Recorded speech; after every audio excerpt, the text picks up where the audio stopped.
Today I'm going to show you Minecraft players who were caught cheating. In this video, we're going to talk about cheaters, content creators who deceive, and survival games that were actually fake. Recently, I mentioned the idea of making an investigative video about cheaters in Minecraft, and since you really supported the idea, here it is.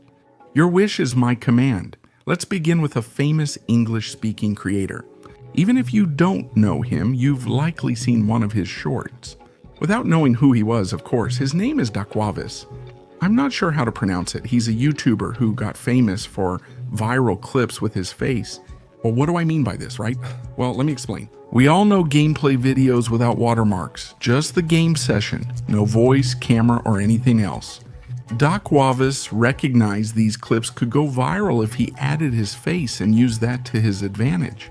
He took full advantage of it, eventually earning the title King of Player versus Player on YouTube. Even though those clips weren't really his, in fact, he mixed a lot of those clips with ones that actually were his. Because otherwise, it would be way too obvious. The guy doesn't play badly, but it honestly seems like he's playing against bots or beginners. You often see this in many player versus player clips these days, like typical Bed Wars clips, right? Someone makes an incredible play, gets 5 kills, breaks 3 beds, while the opponents barely move like bots. In a lot of clips that were his, they were Bed Wars games, for example, like I just said. He played on a team with Dream, Sapnap, and several other popular and viral player versus player YouTubers. This made him go even more viral. The clips showed him humiliating top players, but it wasn't real. They weren't actually them. He used a client tool to change users' skins and names in the game as he wanted. He took advantage of the situation for personal gain, and the controversy at the time led to his exposure for deceiving his viewers, right? And Dream, who we'll discuss later, challenged him to a 1 versus 1. He was becoming the king of player versus player, and Dakwavis uploaded clips of his plays. The same thing kept happening to him, and it looked like he was playing against bots, no matter how well he was doing. Then he switched to manhunts, which were once again completely fake. Not only because chat records clearly show his game mode switches to survival. He came from creative or another mode, and the hunters also seemed like bots again. As I mentioned, this is typical in Manhunt. Watch this play from his first Manhunt on the channel. They enter the bastion together, completely unplanned.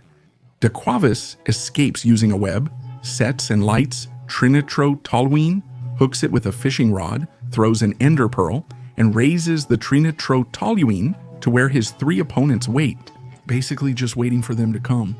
Seriously, they just stand there watching. No worries, it's just a stick of dynamite flying at us. Keep watching Dakwavis. Don't look away. And this isn't one of the few cases he has. It's also been said about this guy that he uses a tool-assisted speedrun. For those who aren't familiar with this term, it's a tool to improve your speedruns. You provide a case and it perfects it to an inhuman robotic level, allowing you to best recreate it yourself. Of course, when you watch speedruns done with tool-assisted speedrun, it's obvious from a mile away that a person didn't do it, because it's physically impossible. In speedrunning, lowering your time is key, so being more robotic benefits you. To find out the minimum time needed? Anyway, the point is Dakwavis wasn't doing it for speedruns, but for his player versus player clips. Let me explain. The tool-assisted speedrun works like this. You give it a clip, a play, something for it to learn from. With this tool, you can edit the play's actions frame by frame. That is, in each frame, you can calculate the blocks placed, jumped over, the number of times you click, absolutely everything. In speedrun, it feels robotic, but in player versus player, you can make it less noticeable. You're getting what I mean, right? You can make it seem like you're playing and really skilled, but it does take a lot of work. No one denies that. But are you deceiving the person who's watching this content? Are you making them think you're a top player versus player when all you're doing is changing a tool to appear that way? Despite everything, his clips kept going viral, and his content remained entertaining. It's mainly for a younger audience that believes what they see, fueling his growing popularity. Now, with clips that look intentionally fake, though that's just my view, some believe he's not harming anyone. Leave your opinion about this kind of content in the comments. I'll be reading them. Let's discuss another player versus player YouTuber caught cheating. This case is especially interesting. His name is Rice Farmer. This YouTuber became very famous back in the day for also being really good at player versus player. I mean, it was crazy. He joined Hypixel and never lost a match. His combos were incredible, but it couldn't all be perfect. A player who suddenly beats everyone? I don't know, Rick. Seems fake, and it was. This player used multiple cheats, most clearly knockback. In all his clips, he always killed with combos that left opponents helpless, making him seem invincible, simply because of his knockback.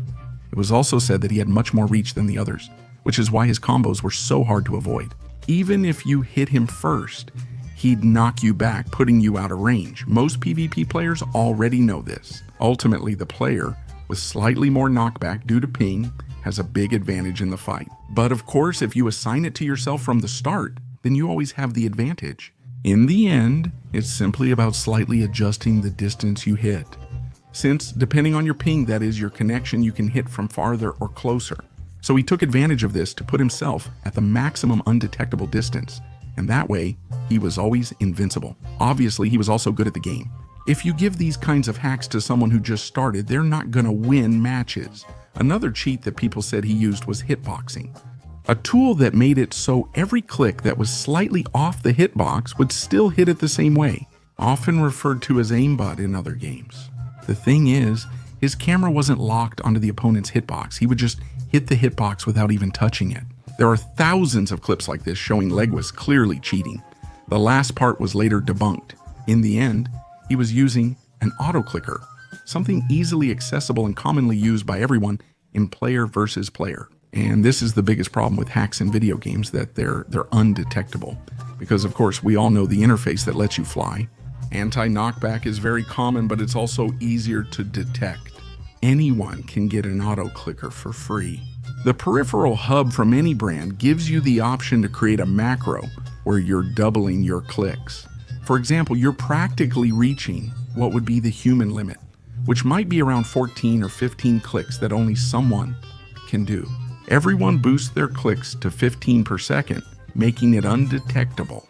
If you're wondering about the clicks, I can't hit 15, but I reach 11 or 12, I'll show you. I'm filming myself with my phone since I only have one hand. With two, it's quicker, but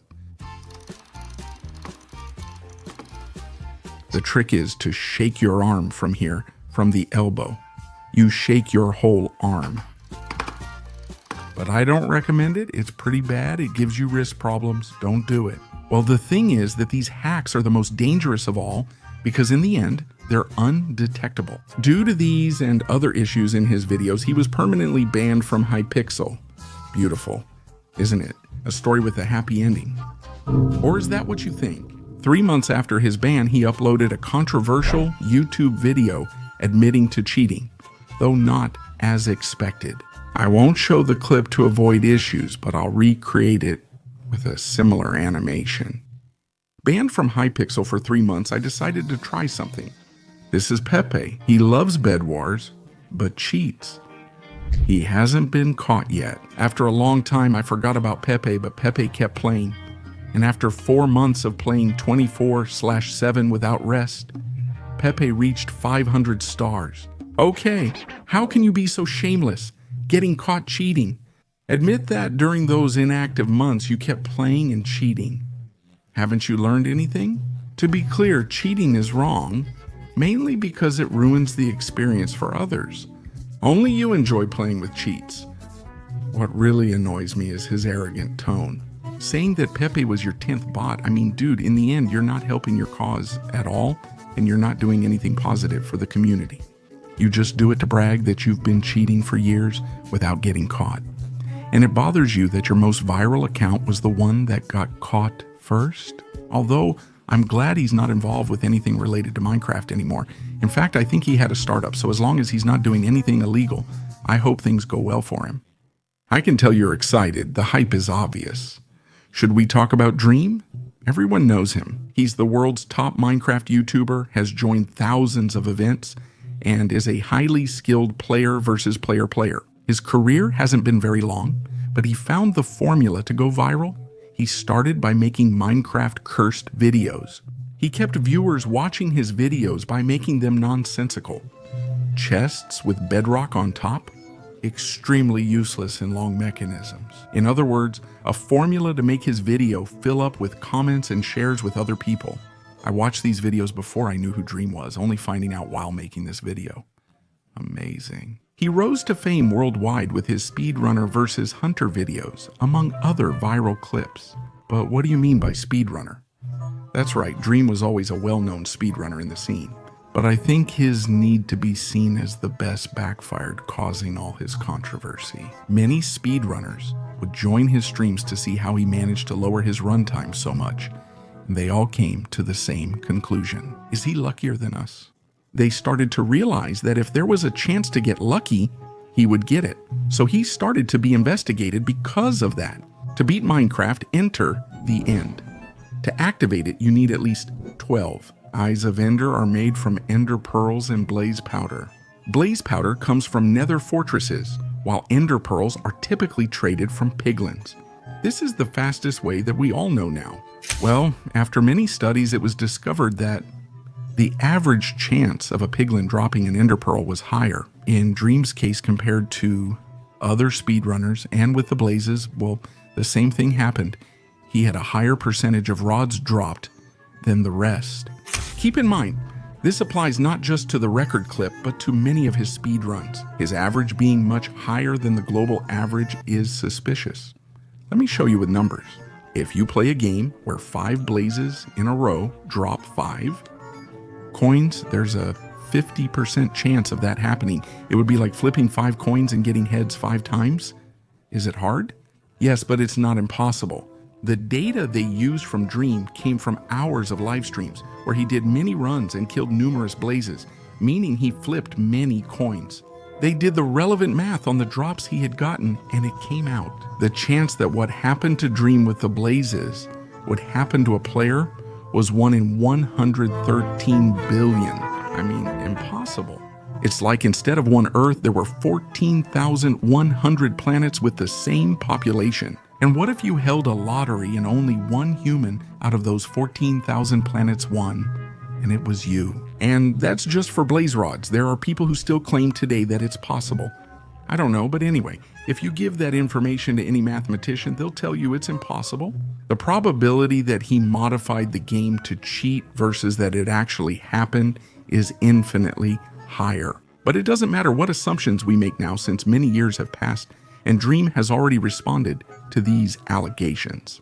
The reality is he was already caught, so all his illicit records were erased. He later accepted the decision and admitted to having used a modded game that affects the random number generator of the drops. Random number generator stands for random number generator. Some of you may not know this term. Well, but he said that this happened accidentally. I mean, that he activated it by mistake. Basically, he forgot to turn off the hacks for the stream one way or another. His runs were deleted, but he adapted his content and remains the most famous Minecraft YouTuber. I also want you to know that those who accused Dream of something illegal were later caught doing the same thing. Maybe that's why they knew he was cheating before anyone else, because they were already doing it themselves. This is because in the world of speedrunning, the best ones are usually the ones who cheat. And that's a bit contradictory. No, because it makes sense that those who aren't good would be the ones to cheat. But anyway, it's believed that it's because they feel powerless when someone who's worse than them surpasses them.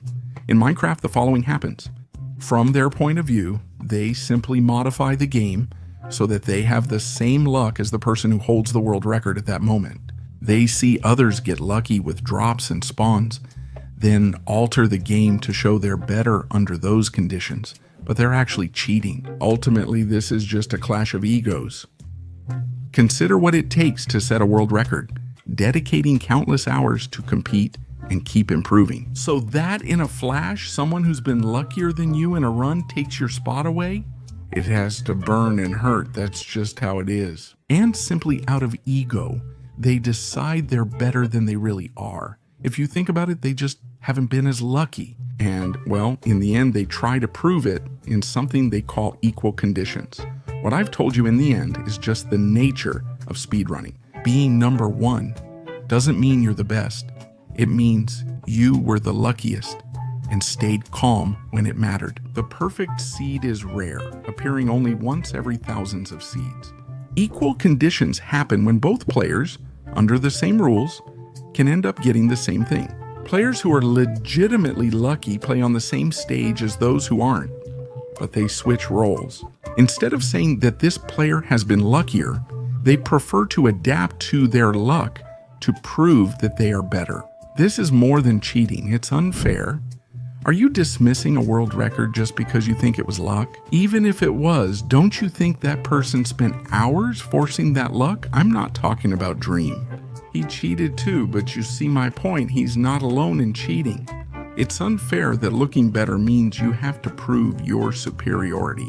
If you're better, time will show it, but ego can affect people. I'm remembering now a way that the speedrunners have found to solve this. He once invited me to commentate on speedrun finals, which included quarterfinals, semifinals, and so on. So two speedrunners would face each other. They were given a seed that was designed to be good and all, but they were both given the same seed. They would play at the same time, and whoever finished first would win.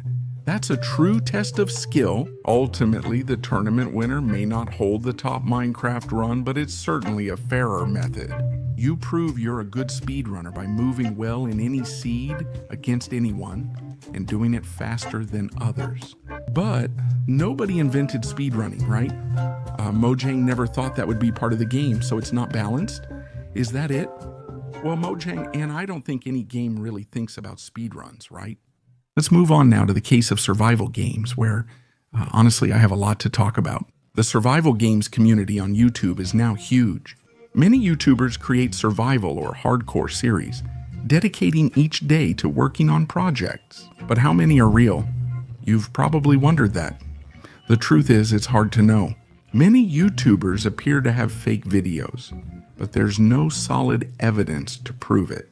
Let's start with Beppo, a content creator whose video style is clickbait, a way to get you to watch his videos because of the title, or an eye-catching thumbnail, which in the end is something we all do nowadays. His videos are very visually engaging, which keeps you watching the screen the whole time.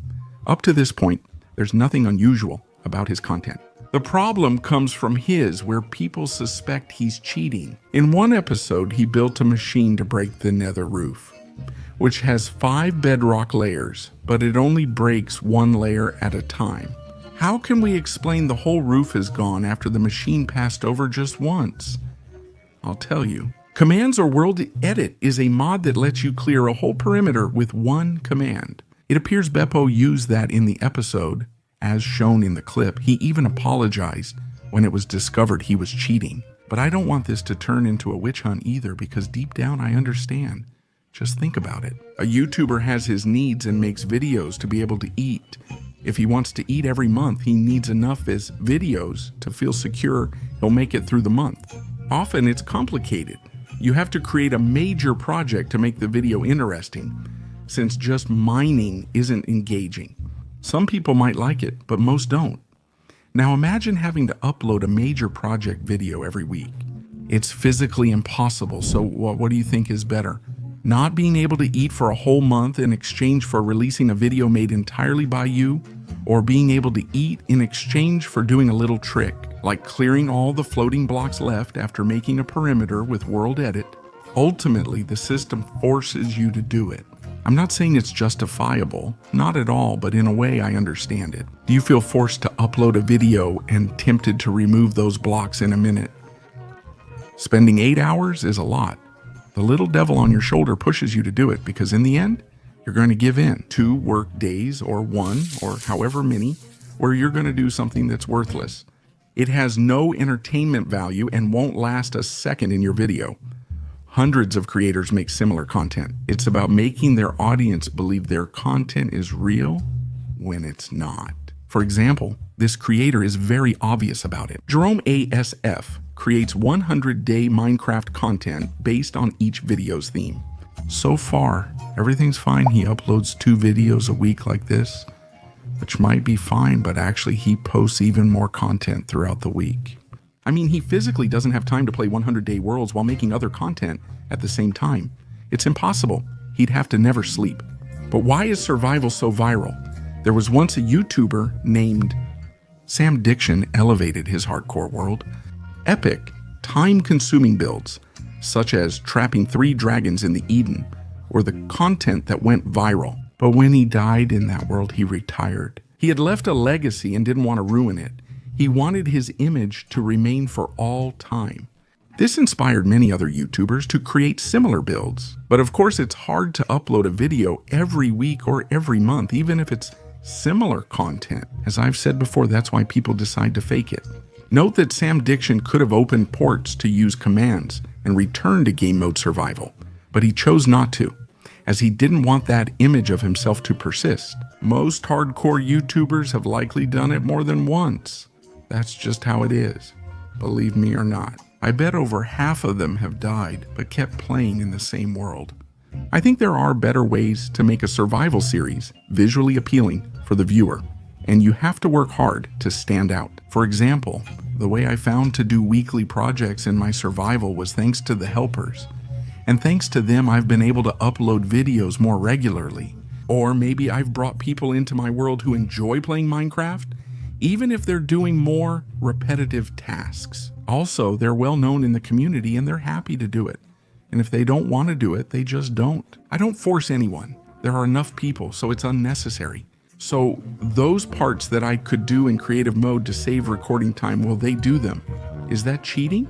Well, for me, no, but a lot of other people prefer not to use creative so it doesn't lose the essence of a single-player survival.